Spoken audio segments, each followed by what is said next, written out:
नमस्कार, I welcome to talent study lover. मैं Munna Kumar. Now आज की मिक्स प्रैक्टिस सीरीज की क्लास नंबर 2 स्टार्ट करते हैं।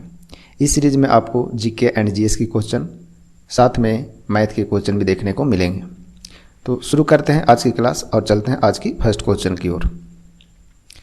आज का पहला क्वेश्चन है, सतोपंथ ग्लेशियर अवस्थित है। सतोपंथ ग्लेशियर कहाँ अवस्थित है उसके बारे में पूछ रहा है।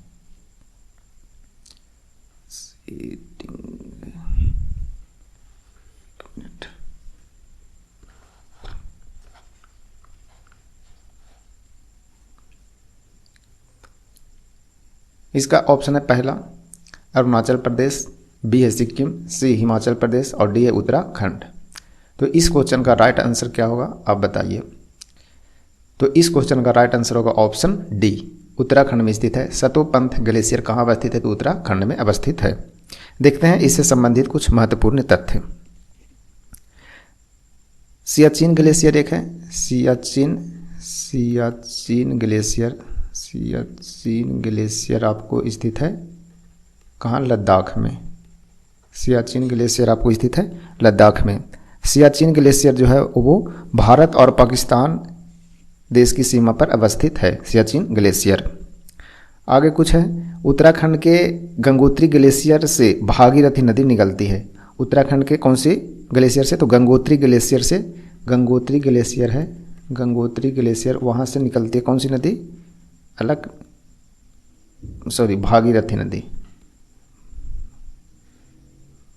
भागीरथी, ठीक है, भागीरथी निकलती है गंगोत्री से जो कि उत्तराखंड से निकलती है। ठीक है, सियाचिन ग्लेशियर जो है वो सियाचिन ग्लेशियर विश्व का सबसे ऊंचा युद्ध स्थल है। ठीक है ना, सियाचिन ग्लेशियर है सबसे ऊंचा युद्ध स्थल कहाँ है तो सियाचिन ग्लेशियर है। ठीक है, जो कि लद्दाख में स्थित है। बढ़ते हैं आगे नेक्स्ट क्वेश्चन की ओर। नेक्स्ट क्वेश्चन नंबर 2 बोल रहा है, निम्नलिखित में से कौन सी संसदीय कार्यविधि भारत की देन है।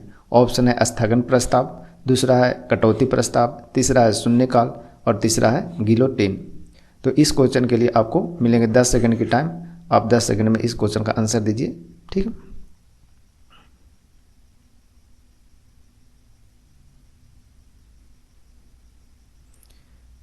चलिए इस क्वेश्चन का राइट आंसर है ऑप्शन सी, यानी शून्यकाल।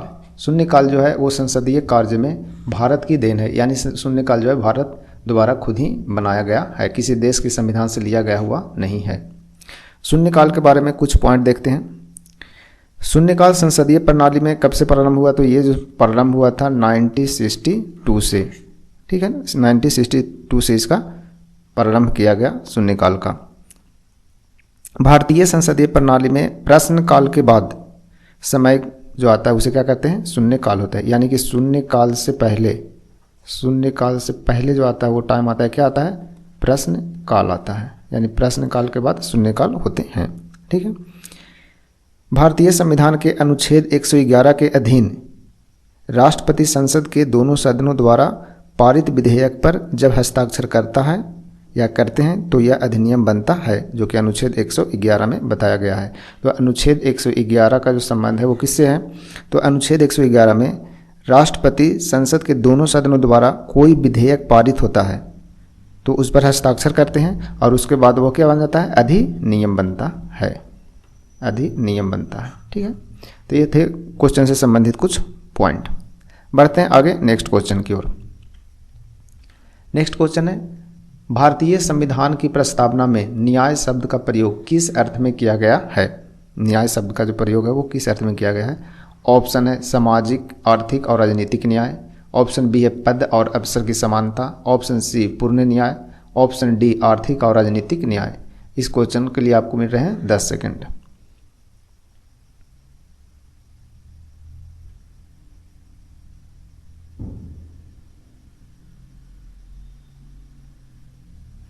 चलिए देखते हैं। तो इस क्वेश्चन का आपका राइट आंसर जो होगा ऑप्शन ए। ऑप्शन ए है, मतलब सामाजिक, आर्थिक और राजनीतिक न्याय जो है इसका प्रयोग भारतीय संविधान की प्रस्तावना में न्याय शब्द के अर्थ में प्रयोग किया गया है। इससे संबंधित कुछ पॉइंट देखते हैं।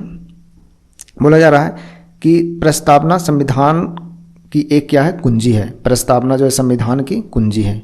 संविधान की कुंजी किसे बोलते हैं, तो प्रस्तावना को बोलते हैं। जब किसी भी विषय पर विवाद होता है तो अंततः यानी लास्ट में प्रस्तावना के आधार पर ही फैसला दिया जाता है। आगे है, प्रस्तावना में अब तक कितने बार संशोधन हो चुका है, तो प्रस्तावना में अब तक टोटल 1 बार संशोधन हो चुका है।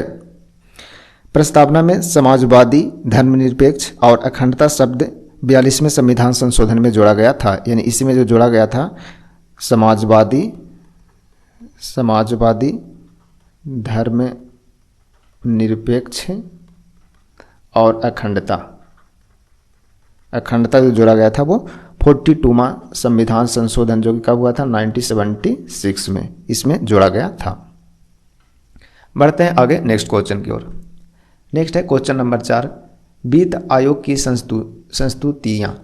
ठीक है, वित्त आयोग की जो संस्तुतियाँ होते हैं वो किस पर आधारित है, तो ऑप्शन ए है राष्ट्रपति पर बाध्यकारी होती है, ऑप्शन बी है राष्ट्रपति पर बाध्यकारी नहीं होती है, ऑप्शन सी है पारंपरिक रूप से सामान्यतः स्वीकृत हो जाती है, ऑप्शन डी है सरकार द्वारा सुविधानुसार स्वीकृत या अस्वीकृत कर दी जाती है। यानी वित्त आयोग जो कोई संस्तुति देता है उसे किस रूप में माना जाता है, तो ऑप्शन आपको ये है। तो इस क्वेश्चन को आप 10 सेकंड में उत्तर दीजिए, फिर देखते हैं।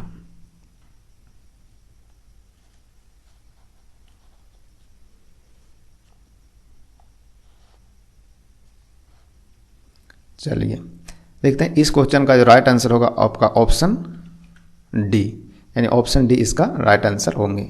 बोल रहा है सरकार द्वारा सुविधानुसार स्वीकृत या अस्वीकृत कर दी जाती है। यानी कि वित्त आयोग जब भी कोई संस्तुति देता है तो सरकार जो है अपनी सुविधानुसार उसको स्वीकृत भी कर सकता है और या अस्वीकृत भी कर सकता है।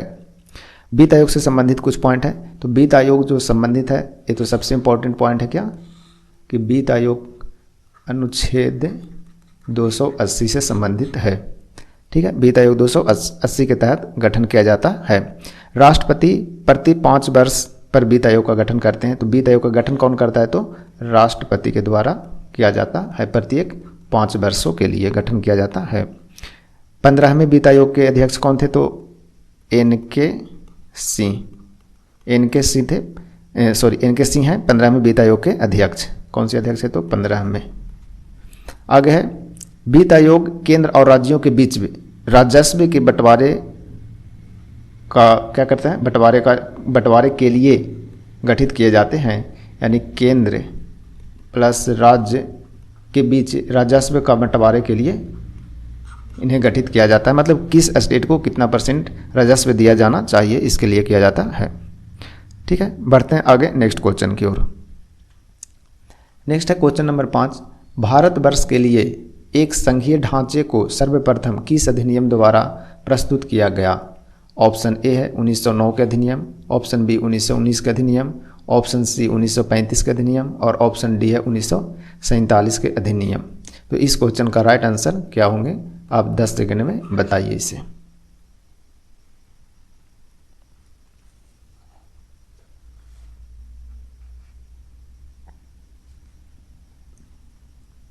चलिए देखते हैं, इस क्वेश्चन का राइट आंसर होगा आपका ऑप्शन सी, यानी 1935 यानी 1935 के अधिनियम के द्वारा भारतवर्ष के लिए एक संघीय ढांचे को सर्वप्रथम अधिनियम द्वारा प्रस्तुत किया गया था। इससे संबंधित पॉइंट है, भारतीय संविधान के अनुच्छेद 1 में क्या कहा गया है। भारतीय संविधान का जो अनुच्छेद है उस किससे संबंधित है, तो राज्यों का संघ कहा जाता है अनुच्छेद 1 में। भारतीय संविधान जो है वो सामान्यतः क्या है, तो संघात्मक ढांचा है। भारतीय संविधान क्या है, संघात्मक ढांचा है। 7वीं अनुसूची में शक्तियों का बंटवारा है जो संघात्मक ढांचे को दर्शाता है, अनुसूची 7 में। आगे है, डी बसु ने भारतीय संविधान को एकात्मक और संघात्मक का मिश्रण कहा था। यानी भारतीय संविधान जो है वो एकात्मक और संघात्मक का मिश्रण है, वो किसके द्वारा कहा गया था, तो डी बसु के द्वारा कहा गया था। डी बसु जी के द्वारा कहा गया था। ठीक है, चलिए बढ़ते हैं आगे नेक्स्ट क्वेश्चन की ओर। नेक्स्ट है क्वेश्चन, बोला निम्नलिखित अनुच्छेदों में से कौन सा एक राज्य सरकार को ग्राम पंचायतों को संगठित करने के निर्देशित करता है? ऑप्शन आपका ए है अनुच्छेद 32, अनुच्छेद 40, अनुच्छेद 48 या अनुच्छेद 51। तो इस क्वेश्चन के लिए आपको 10 सेकंड दिए जा रहे हैं।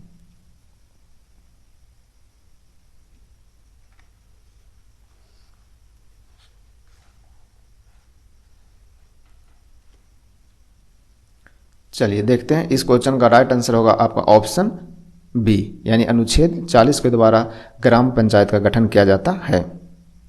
देखते हैं कुछ पॉइंट।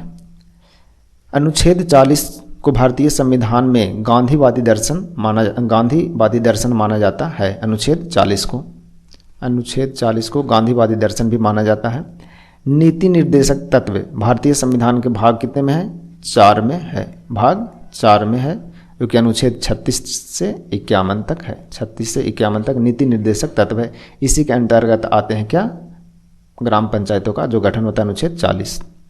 कुछ अनुच्छेद है उसे देख लेते हैं, कुछ 2-4 अनुच्छेद इंपॉर्टेंट है वो अभी देखते हैं।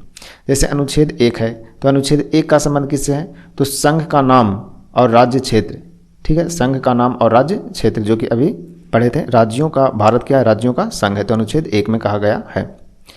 फिर अनुच्छेद 117 आता है जो अस्पृश्यता यानी छुआछूत से संबंधित है, यानी छुआछूत को अंत करना, जो अनुच्छेद 17 में संबंधित है। अनुच्छेद 21 एक है जो है प्राण और दैहिक स्वतंत्रता का संरक्षण करता है। प्राण और दैहिक स्वतंत्रता का क्या करता है? संरक्षण करता है। अनुच्छेद 20 में, अनुच्छेद 21 में।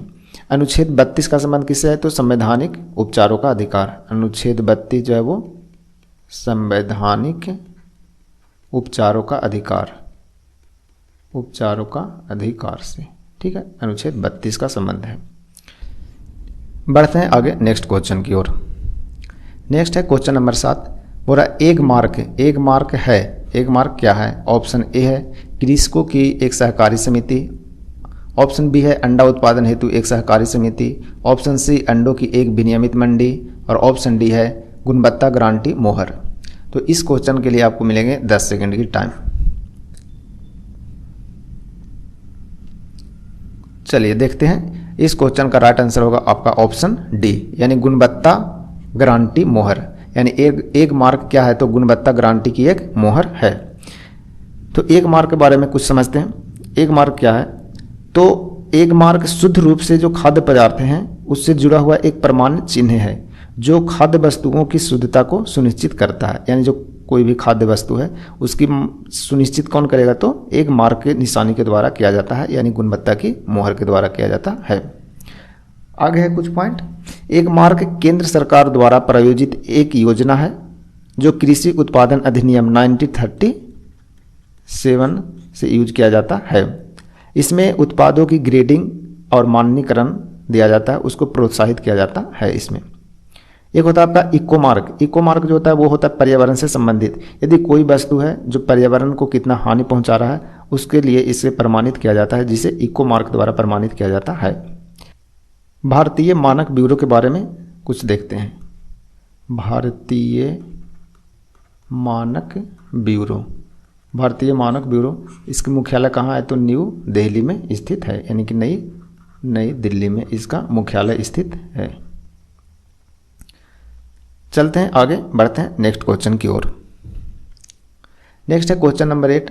बोल रहा है जारवा जनजाति पाई जाती है। Option A Arunachal Pradesh, option B Meghalaya, option C Mizoram, option D Nicobar द्वीप। तो इस क्वेश्चन के लिए आपको मिल रहे हैं 10 सेकंड। आप बताइए 10 सेकंड में जल्दी से आंसर। चलिए देखते हैं। तो इस क्वेश्चन का राइट आंसर है आपका ऑप्शन डी, यानी कि निकोबार द्वीप में पाया जाता है जारवा जनजाति।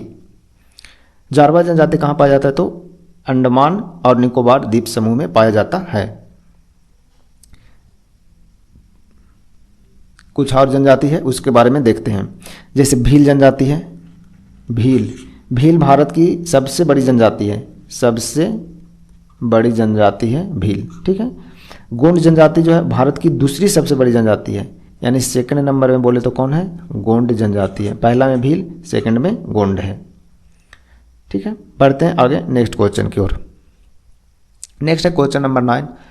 बोल रहा है किस राज्य में भारत अपनी तरह के पहले और एशिया के सबसे बड़ा वैज्ञानिक पक्षी एटलस को लॉन्च किया है। ऑप्शन ए है Maharashtra, option B Bihar, option C Kerala, option D Gujarat. तो इस क्वेश्चन के लिए आपको मिलेंगे ओनली 5 सेकंड। चलिए देखते हैं, इस क्वेश्चन का राइट आंसर है ऑप्शन सी, यानी कि भारत का जो पहला और एशिया का सबसे बड़ा वैज्ञानिक पक्षी एटलस को कहाँ लॉन्च किया गया, तो केरल में किया गया है। चलिए बढ़ते हैं आगे नेक्स्ट क्वेश्चन की ओर। नेक्स्ट है क्वेश्चन नंबर 10। राष्ट्रपति के निर्वाचन में निम्नलिखित में से कौन भाग नहीं लेता है। ऑप्शन ए है राज्य विधानसभाओं का निर्वाचित सदस्य, ऑप्शन बी लोकसभा का निर्वाचित सदस्य, ऑप्शन सी लोकसभा का गैर निर्वाचित सदस्य और ऑप्शन डी राज्यसभा का निर्वाचित सदस्य। तो इस क्वेश्चन का आपका राइट आंसर जो होगा वो है ऑप्शन सी, यानी लोकसभा का गैर निर्वाचित सदस्य जो है वो राष्ट्रपति के चुनाव में यानी निर्वाचन में भाग नहीं लेते हैं, बाकी सभी लेते हैं। यानी कि राज्य विधान सभाओं के निर्वाचित सदस्य लेते हैं, लोकसभा का निर्वाचित सदस्य भी लेते हैं और राज्यसभा का निर्वाचित सदस्य भी लेते हैं राष्ट्रपति के चुनाव में भाग। देखते हैं कुछ पॉइंट। भारतीय संविधान का अनुच्छेद 54 जो है संबंध है किससे है, तो निर्वाचन मंडल चर्चा करता है इस पर, जिसमें लोकसभा, राज्यसभा और विधान मंडल के निर्वाचित सदस्य भाग लेंगे, मनोनीत सदस्य नहीं लेते हैं। इसमें जो निर्वाचित सदस्य जो हैं वही बस भाग लेते हैं, मनोनीत नहीं लेते हैं, मनोनीत है वो नहीं लेते हैं। ठीक है, भारतीय संविधान के अनुच्छेद 55 के अधीन राष्ट्रपति के निर्वाचन की प्रक्रिया है, जो कि अनुच्छेद 55 के तहत किया जाता है। तीनों सेनाओं के जो प्रमुख होते हैं वो भी भारत के कौन होते हैं, राष्ट्रपति होते हैं। भारत के वर्तमान में राष्ट्रपति कौन है, तो द्रौपदी मुर्मू जी हैं। ठीक है, चलिए बढ़ते हैं क्वेश्चन नंबर आगे 11 नंबर की ओर। क्वेश्चन नंबर 11, अब आपको यहाँ से मैथ के क्वेश्चन मिलेंगे 11 से 20 तक। तो देखते हैं पहला 11 नंबर क्वेश्चन क्या है। बोल रहा 864 रुपये को ए बी सी में इस प्रकार बांटा गया कि ए के हिस्से का 8 गुना, ए के हिस्से का 8 गुना, बी के हिस्से का 12 गुना और सी के हिस्से का 6 गुना, आपस में सब बराबर है। तो यहाँ से हम निकालेंगे रेशियो, ए बी और सी के रेशियो निकालेंगे। सबसे पहले जो भी काटता है पहले काट देते हैं, 4, 6 और 3 से कट गए। अब यहाँ से हमें पहले ए की रेशियो निकालना है, तो ए की रेशियो निकालना है तो हम बी और सी को गुना करेंगे, यानी 6 और 3 को गुना करेंगे तो 6 तिया 18। बी को निकालना हो तो ए और सी को गुना करेंगे, 4 तिया 12। और यदि सी को निकालना है तो ए और बी को गुना करेंगे, यानी जिसका रेशियो निकालना है उसको हम गुना नहीं करेंगे, बाकी जो शेष संख्या बच गया उसे हम गुना कर देंगे। तो 6 चौ 24 ये निकल गया, सिंपल तरीका है। इसे हम यहाँ से जितना भी कटता है 6 से सब काट देते हैं, 6 तिया 18, 6 दूनी 12, 6 चौ 24। ये हो गया आपका रेशियो टोटल। 3, 2 और 4 की रेशियो निकल गई। अब टोटल बोल रहा है कि 864 रुपया है। टोटल कितना है, 864। यहाँ टोटल हो जाएंगे 3, 2, 5, 4, 9, टोटल 9 हो गए। टोटल का तुलना टोटल से। बोल रहा है बी का हिस्सा क्या है, तो बी का हिस्सा कितना है 2, तो गुना कर देंगे, 2 से काट देंगे, 9 9 81 और हो जाएगा आपको 9 6 54, यानी कि 192 रुपया। तो बी का जो हिस्सा कितना है 192 रुपया। बढ़ते हैं आगे नेक्स्ट क्वेश्चन की ओर। नेक्स्ट है क्वेश्चन नंबर 12।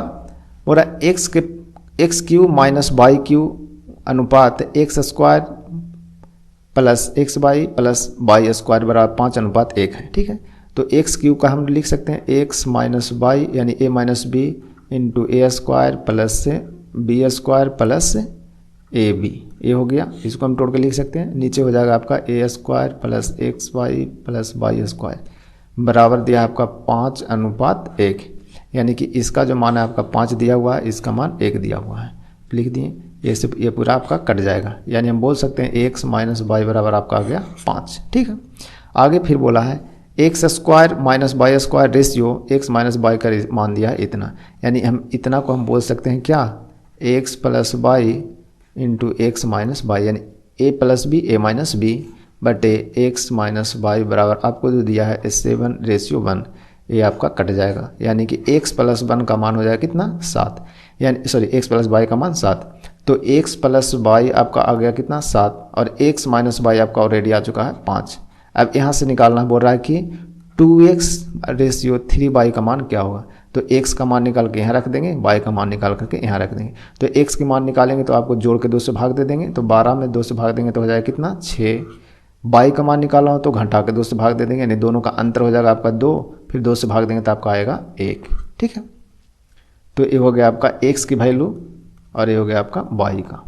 तो x का मान यहाँ रखेंगे तो हो जाएगा आपका कितना 6 दूनी 12, 6 दूनी 12, और ये हो जाएगा y का मान 1 रखेंगे तो 3, यानी कटेंगे तो आपका आएगा 4:1। तो इस क्वेश्चन का जो राइट आंसर होगा आपका 4:1 हो जाएगा। ठीक है, बढ़ते हैं आगे नेक्स्ट क्वेश्चन की ओर। नेक्स्ट क्वेश्चन बोल रहा है कि सोमवार, मंगलवार, बुधवार और बृहस्पतिवार का जो तापमान है वो कितना है। औसत तापमान 60 डिग्री है, यानी 1 2 3 4 दिनों का जो एवरेज दिया है वो है 60। तो टोटल जो हो जाएगा आपका कितना हो जाएगा, योग हो जाएगा आपका 240। 4 दिनों का योग हो गया आपका 240। आगे बोल रहा है मंगल, बुध, बृहस्पति और शुक्र, ये भी कितने 4 दिन, 1 2 3 4 दिन। इसका औसत तापमान आपको दिया है 63। तो इसका योग यदि हम निकालेंगे तो आपका हो जाएगा कितना 252। 63 गुना 4 252। अब देखिए, यदि हम दोनों को योग करते हैं, यानी सोमवार प्लस मंगलवार प्लस बुधवार प्लस बृहस्पतिवार का योग हो गया आपका 240। वहीं मंगलवार, बुधवार प्लस बृहस्पतिवार प्लस शुक्रवार का योग करते हैं तो आपका आ जाता है 252। यदि हम दोनों को अंतर करते हैं, यानी कि दोनों को इसमें से इसको घटाएंगे तो आपका आ जाएगा मंगल से मंगल कटेंगे, बुध से बुध कट जाएगा, बृहस्पति से बृहस्पति कट जाएगा।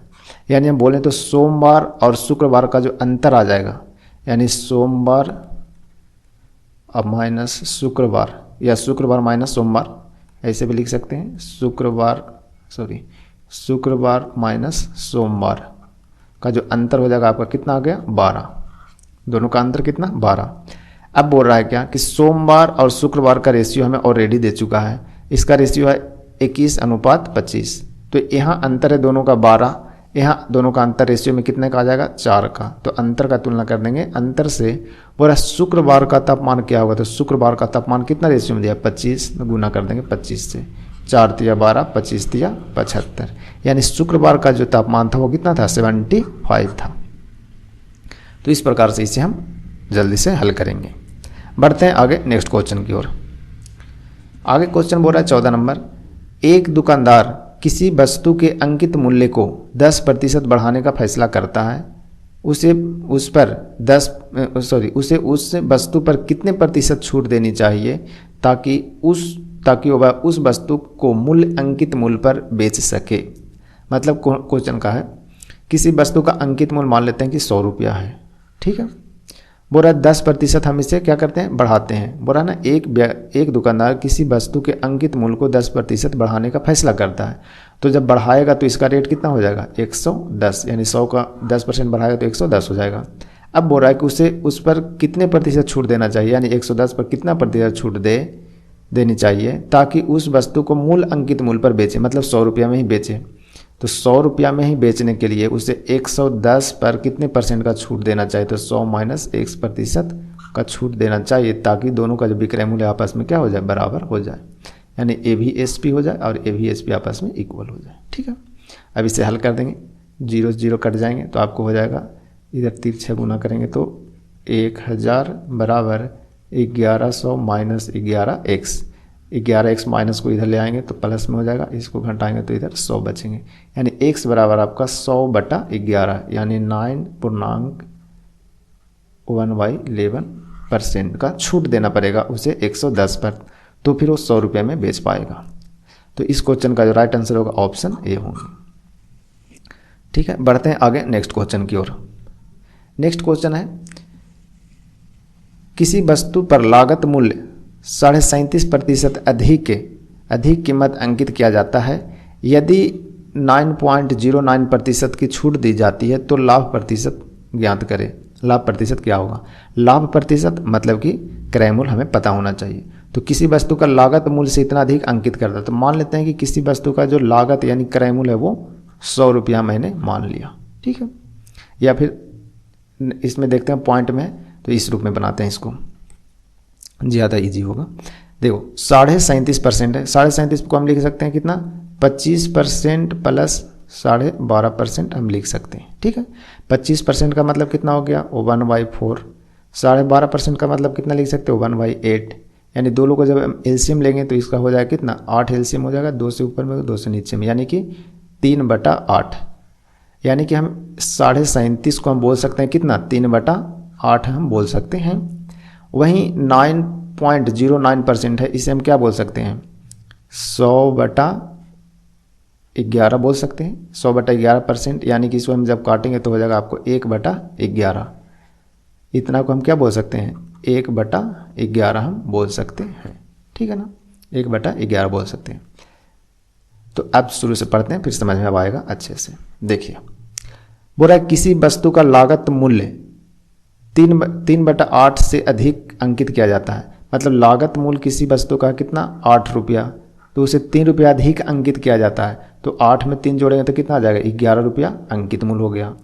बोल रहा है कि यदि इतने % यानी 1/11 की छूट दी जाती है, तो जब छूट देंगे तो बेचेगा, छूट देगा 11 का 1/11 छूट देगा, मतलब कि 1 रुपया छूट मिल रहा है। जब 1 रुपया छूट मिल रहा है तो कितना ही बेचेगा वस्तु को, 10 रुपये में बेचेगा, यानी विक्रय मूल्य कितना आ गया, 10। तो बोल रहा है लाभ प्रतिशत ज्ञात करें। क्रय मूल्य 8 रुपया है, विक्रय मूल्य 10 रुपया है, तो लाभ कितना होगा। लाभ की तुलना करने के लिए हमेशा क्रय मूल्य और विक्रय मूल्य पता होना चाहिए। देखिए तो 8 से 10 हो गया तो 2 रुपये का लाभ हुआ, किससे, 8 से, कितने %, 100%। 4 से काट देंगे, एक कट जाएगा आपका 25, यानी कि उसका जो टोटल लाभ हुआ कितना हो गया, 25% हो गए, ठीक है। तो इस रूप में इसे बनाएंगे, बहुत ईजी बनेंगे। बढ़ते हैं आगे नेक्स्ट क्वेश्चन की ओर। नेक्स्ट क्वेश्चन भी है, बोल रहा है ए किसी कार्य के 1/3 भाग को 15 दिन में कर सकता है। मतलब ए जो है कोई काम को 15 दिन में 1/3 काम करता है, मतलब कोई काम का 1/3 हिस्सा वो 15 दिनों में करता है, तो पूरा काम कितने दिनों में करेगा वो, 45 डेज में। टोटल काम ए जो करेगा वो कितना दिन में करेगा, 45 डेज में। अब इसे किस प्रकार से निकालते हैं, देखिए समझिएगा। कोई काम है, मान लेते हैं एक्स काम है, एक्स काम का 1/3 कोई व्यक्ति 15 दिन में करता है, तो एक्स की वैल्यू निकालेंगे, टोटल काम तो एक्स ही है। अब यहाँ से टोटल वैल्यू निकालने के लिए आपका गुना हो जाएगा, तो एक्स बराबर क्या आ जाएगा, 45। इस प्रकार से निकालेंगे या डायरेक्ट निकालेंगे। समझने के बाद डायरेक्ट 3 गुना 15 करेंगे, यानी 45। उसी प्रकार बोल रहा है बी के बारे में बोल रहे हैं, बी उसी कार्य का 75%, 75% के मतलब हम बोल सकते हैं कितना, 3/4 हिस्सा। 3/4 हिस्सा वो 18 दिन में करता है, यानी एक काम है टोटल, उसका 3/4 हिस्सा वो 18 दिन में करता है, तो पूरा कितने दिन में करेगा, पूरा काट देंगे तो हो जाएगा 6×4 = 24, यानी x बराबर कितना आ जाएगा, 24 दिन में पूरा करेगा। सी उस कार्य को 36 दिन में कर सकता है, सी के बारे में बोल दिया कि सी 36 दिन में कर सकता है। तो सी उस कार्य को 36 दिन में कर सकता है, तो बी और सी एक साथ 8 दिन तक कार्य करते हैं, उसके बाद बी और सी चले जाता है, तो शेष काम जो बचता है उसे ए अकेले कितने दिनों में पूरा करेगा। इजी है, आराम से समझेंगे। अब यहाँ से दिन निकल गया है टोटल, ठीक है, ए इतना दिन में, बी इतना दिन में और सी इतना दिन में। अब यहाँ से हम क्षमता की रेशियो निकालेंगे कि इन लोगों की काम करने की जो क्षमता है वो क्या है। क्षमता की रेशियो निकालने के लिए 45, 24 और 36 का एलसीएम लेंगे। एलसीएम आ जाएगा आपका 45, 24 और 36 का कितना, 360। कितना आ जाएगा, 360 आ जाएगा। 360 को हम यदि भाग देंगे तो हो जाएगा कितना, 8 मराती, ठीक है। 24 को इतना भाग देंगे तो आ जाएगा आपका कितना, 24 × 24, 24 × 25 20, यानी कि 15 और 36 मराती 10, ठीक है। यानी ये हो गया आपका काम करने की क्षमता का रेशियो। टोटल काम आपका है कितना, 360, या फिर गुना, इससे गुना करके निकाल सकते हैं, इससे गुना करके निकाल सकते हैं, इससे गुना करके निकाल सकते हैं, या टोटल जो एलसीएम लिया है वो टोटल वर्क आता है, यानी टोटल यूनिट काम का आता है 360, जो कि आ गया है। तो टोटल काम आपके पास है कितना, 360 यूनिट। अब उसमें बोल रहा है कि बी और सी 8 दिनों तक काम करते हैं एक साथ। बी और सी करता है, बी और सी, यानी बी करता है 15 की क्षमता से और सी करता है 10 की क्षमता से। तो यानी कि एक दिन जब दोनों काम करेगा तो 25 यूनिट काम करेगा। तो एक दिन में 25 यूनिट दोनों मिलकर, तो 8 दिन में कितना यूनिट करेगा। उसके बाद ये चला गया, उसके बाद शेष काम जो बच गया वो कौन करेगा, ए करेगा। तो ए 8 की क्षमता से करेगा, तो कितने दिन में करेगा, डी दिन में करेगा। अब इसको बस हल करना है। 360, 25 8 200, 120 घटा देंगे तो बच जाएगा आपका कितना, 160 × 80 दी, यानी कि हो जाएगा डी बराबर 20। यानी कि डी बराबर कितना 20 दिन, यानी शेष काम जो बचा हुआ है उसको ए अकेले करेगा तो 20 दिन करेगा और तो ख़त्म हो जाएगा। तो ये था क्वेश्चन। ठीक है, देखते हैं आगे नेक्स्ट क्वेश्चन की ओर। नेक्स्ट है क्वेश्चन नंबर 17। बोल रहा है ए एक काम को 30 दिन में पूरा कर सकता है। ए जो काम करता है वो कितना दिन में करता है, पूरा 30 दिन में करता है। आगे बोल रहा है बी ए से 25% अधिक कुशल है और सी बी से 20% अधिक कुशल है। यानी ए बी सी के बारे में बोला, ए बी और सी। बोल रहा है कि यदि हम इसका रेशियो निकालते हैं तो इस प्रकार से सिंपल निकाल सकते हैं, ए और बी है, ए और बी। बोल रहा है बी ए से 25% अधिक है, यानी ए जब 100 रहेगा तो बी कितना रहेगा 125, यानी ए 100 यानी कि ए 4 तो बी 5। आगे बी और सी का रेशियो निकालेंगे तो बी के बारे में बोल रहा है कि आगे बोला क्वेश्चन है कि सी बी से 20% अधिक है। सी जो है बी से, यानी बी यदि 100 है तो सी 120 रहेगा, यानी बी 100 रहेगा तो 20 ए अधिक रहेगा 120, यानी बी हो गया कितना 100 तो ए हो जाएगा 120, यानी काटेंगे तो बी 25 20 का 20। ये हो गया आपका रेशियो। यहाँ से निकाल लेंगे सिंपल ए बी और सी का, यानी 4 5 और रेशियो कितना आ जाएगा 6 आ जाएंगे। 4 हो गया, 5 हो गया और 6 हो गया, तो 4 5 और 6। ये हो गया आपका क्षमता का रेशियो। ये हो गया कुशल है ना, कुशल मतलब क्षमता, तो ये हो गया आपका क्षमता का रेशियो निकल गए टोटल। अब ए के टोटल दिन दिया है 30 दिन में काम पूरा करता है, तो ए से गुना कर देंगे क्षमता से तो टोटल काम निकल जाएगा अपना। तो टोटल काम जो हो जाएगा 30 × 4 यानी 120 यूनिट टोटल काम था। अब बोल रहा है सभी मिलकर 3 दिनों तक काम किया, तीनों मिलकर 3 दिन तक काम किया। तो तीनों मिलकर 3 दिन तक काम कर रहे थे, एक दिन में कितना यूनिट कर रहा है 6 5 11 4 15 यूनिट काम हो रहा है एक दिन में। तो टोटल कितने दिन किए हैं काम, 3 दिन काम किया है सब मिल करके। उसके बाद बोल रहा है कि शेष काम बी करता है, यानी उसके बाद 3 दिन के बाद ए और सी चला जाता है तो बच जाता है। अब उसके बाद कौन बचता है बी, तो बी शेष काम को कितने दिन में करेगा डी दिन में करेगा। तो 120 में से 45 घटा देंगे तो 120 - 45 घटाएंगे तो कितना आ जाएगा 45 घटा देते हैं तो आ जाएगा आपको 0, 11 में से 4 जाएगा तो आपका आ जाएगा 7, सॉरी 10 में 5 जाएंगे तो 5 ना 5, ये हो जाएगा आपका 75। 5 × डी तो आपका डी बराबर आ जाएगा 15, यानी कि शेष काम जो बचा उसे बी कितना दिन में करेगा तो 15 दिन में करेगा। वहीं पूछेगा टोटल काम कितने दिन में समाप्त हुआ है, टोटल काम 15 दिन में तो बी किया शेष काम और 3 दिन ये संबंध सब किया था साथ में मिलकर, तो टोटल काम हुआ था 18 दिन में। लेकिन शेष काम पूछ रहा है ना कि शेष काम को कितने दिन में अकेला पूरा किया, तो शेष काम जो बचा वो 15 दिन में पूरा कर लिया था। ठीक है, बढ़ते हैं आगे नेक्स्ट क्वेश्चन की ओर।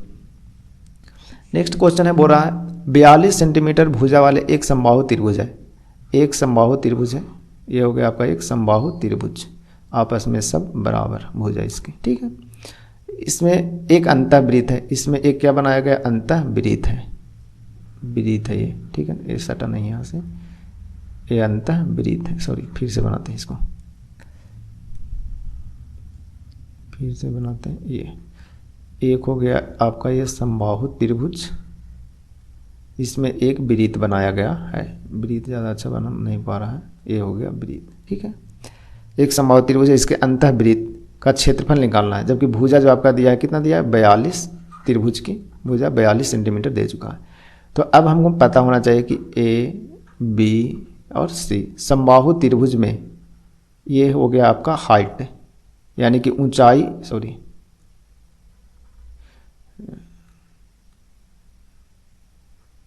ऊंचाई जो होता है आपको ऊंचाई लंब सभी एक ही काम करते हैं। तो इसमें जो रेशियो बांटता है वो दो, एक होता है बड़ा वृत्त यानी कि जिसे परिवृत्त बोलते हैं, 2:1 के अनुपात में वो बांटता है। ठीक है, 2:1 के अनुपात में बांटता है। तो टोटल ऊंचाई आपको हो जाएगा कितना 2 और 1 3, यानी टोटल जो रेशियो हो जाएगा 2:1 की रेशियो में होते हैं। अब यहाँ से हम निकालते हैं, पहले देखिए समबाहु त्रिभुज का ऊंचाई जो होता है वो क्या होता है √3/2 गुने भुजा, √3/2 गुने भुजा। तो √3/2 गुने भुजा, तो भुजा आपका ऑलरेडी दे चुका है कितना 42, यहाँ भाग देंगे तो हो जाएगा कितना 21, यानी 21√3, ये हो गया आपका हाइट। ठीक है, अब हाइट टोटल हाइट यहाँ कितना है, टोटल हाइट जो है आपका 2:1 में है। टोटल रेशियो कितना है 2:1 में, टोटल हो जाएगा टोटल हाइट कितना 3। अब हम निकालना है अंतःवृत्त का निकालना है तो रेशियो हो जाएगा आपका, जो आर का मान होगा वो ए होगा, और यदि परिवृत्त रहेगा तो ऊपर वाले होंगे। तो हम अपना निकालना है ये अंतःवृत्त का रेशियो कितना होता है, 1 होता है, यानी 2:1 में बांटता है तो अंतःवृत्त 1, तो गुना 1 से कर देंगे तो हो जाएगा आपका 7√3। 7√3 आपका हो गया क्या, अंतःवृत्त यानी स्मॉल आर। तो बोला इसका क्षेत्रफल क्या होगा, तो वृत्त का क्षेत्रफल क्या होता है, पाई आर स्क्वायर, यानी कि बोले तो 22/7 पाई आर स्क्वायर, यानी 7√3 गुना 7√3। 7 से 7 कट जाएगा तो आपका 22 गुना 7 करेंगे तो 154 गुना 3√3 गुना √3, यानी क्या आ जाएगा कितना आपको 462 सेंटीमीटर स्क्वायर। तो ये हो जाता है आपका आंसर। बढ़ते हैं आगे नेक्स्ट क्वेश्चन की ओर। नेक्स्ट है क्वेश्चन नंबर 19। बोला ए ने 3500 रुपया लगाकर एक व्यापार आरंभ किया। ए है और एक बी है, दो व्यक्ति है। 3500 रुपया लगाकर ए ने व्यापार आरंभ किया। 5 महीने बाद बी कुछ धन लगाकर ए के साथ साझेदार बन गया।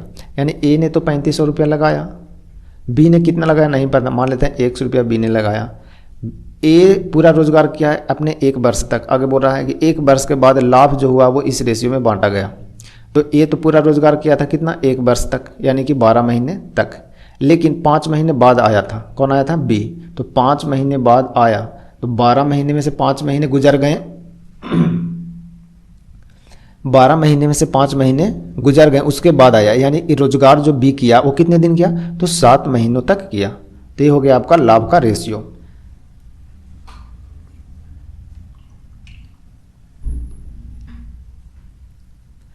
जो लाभ होता है, लाभ की जो होता है, लाभ बराबर जो होता है वो आपका होता है क्या, पूंजी गुना समय। पूंजी गुना समय। लाभ बराबर होता है आपका पूंजी गुना समय। लाभ बराबर होता है आपका पूंजी गुना समय। ये होता है लाभ का रेशियो। तो यहाँ हो गया आपका लाभ का रेशियो, ये भी हो गया। लाभ का रेशियो ऑलरेडी दे चुका है कितना, 2:3, आपस में क्या हो जाएंगे, इक्वल। अब इससे हम इस प्रकार से कैलकुलेट कर लेंगे, यानी कि 3500 गुना 12 बटे 1 गुना 7 बराबर 2:3 लिख दिए। अब गुना कर लेंगे, काट देते हैं इसे, तो हो जाएगा 7 × 35, 6 दूनी 12, यानी 6 × 30, 30 × 90, यानी कि कितना हो जाएगा 9000। यानी एक्स जो पूंजी लगाया था वो टोटल लगाया था कितना, 9000 रुपये लगाया था। बढ़ते हैं आगे नेक्स्ट क्वेश्चन की ओर। नेक्स्ट है क्वेश्चन नंबर 20। बोल रहा है किसी धन पर साधारण ब्याज यानी SI, किसी धन पर साधारण ब्याज मूलधन का यानी P का 9/16, यानी मूलधन है आपका 16 तो ब्याज हो जाएगा आपका 9। बोल रहा है यदि ब्याज की दर तथा समय वर्षों में संख्यात्मक मान बराबर है, यानी कि R और T आपस में क्या है, बराबर है, यानी मान लेते हैं 1 है। तो बोल रहा है कि समय कितने वर्ष, तो यह समय कितने वर्ष लगेगा, यानी टाइम पूछ रहा है। तो टाइम बराबर हम निकाल सकते हैं, क्या हो जाएगा, टाइम बराबर यानी समय बराबर ब्याज गुना 100 बटे मूलधन कितना था 16 गुने क्या हो जाएगा आपका दर। तो दर कितना, दर और टी, यानी कि टी बोला है ना, दर और समय आपस में बराबर है, यानी कि अभी क्या हो जाएगा, टी ही हो जाएगा। तो समय पूछा है तो टी हम रख दिए, 3 6 गुना करेंगे तो आपका हो जाएगा T² बराबर 9 गुना 100/16। स्क्वायर हटाएंगे तो यह रूट आ जाएंगे, तो आपका हो जाएगा 3 तो 10/16 का वर्गमूल कितना 4, 2 दूनी 4, 5 दूनी 10, यानी 7.5%।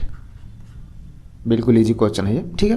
तो इस क्वेश्चन का जो राइट आंसर होगा आपका 7.5% हो जाएंगे, ठीक है। बढ़ते हैं आगे बोल रहा है कल की क्यूज का क्वेश्चन है। बोल रहा है एक किसान 5 दिन में 3 एकड़ जमीन जोतता है। टोटल काम कहाँ, नीचे, दिन ऊपर, बराबर। तो बोल रहा है 12 एकड़ टोटल काम है, कितने दिन में जोत सकता है, तो D दिन में जोतेगा। गुना कर देंगे, कट कर देंगे यहाँ से, तो कट हो जाएगा 4, तिरछा गुना करेंगे तो D बराबर हो जाएगा आपका 20। तो इस क्वेश्चन का राइट आंसर आपका होगा 20। बढ़ते हैं आगे आज की क्यूज, किन्हीं 2 संख्याओं का योग तथा गुणनफल 11 तथा 18 है तो उनके व्युत्क्रमों का योग कितना होगा। ऑप्शन ए है आपका 10/9, option B 11/18, option C 12/15, option D 18/11। तो इस क्वेश्चन को आप हल करेंगे और कमेंट बॉक्स में ज़रूर बताइएगा। तो आज की क्लास यहीं समाप्त करते हैं, मिलते हैं कल से फिर नए क्लास में। तब तक के लिए आप सभी को धन्यवाद। यदि वीडियो अच्छा लगे तो लाइक शेयर एंड सब्सक्राइब जरूर करें। कम्युनिटी सेक्शन भी ज़रूर विजिट करें, क्योंकि उसमें क्वेश्चन जो है वो आपके लिए क्यूज के लिए डाले जाते हैं। तो मिलते हैं कल फिर नए क्लास में।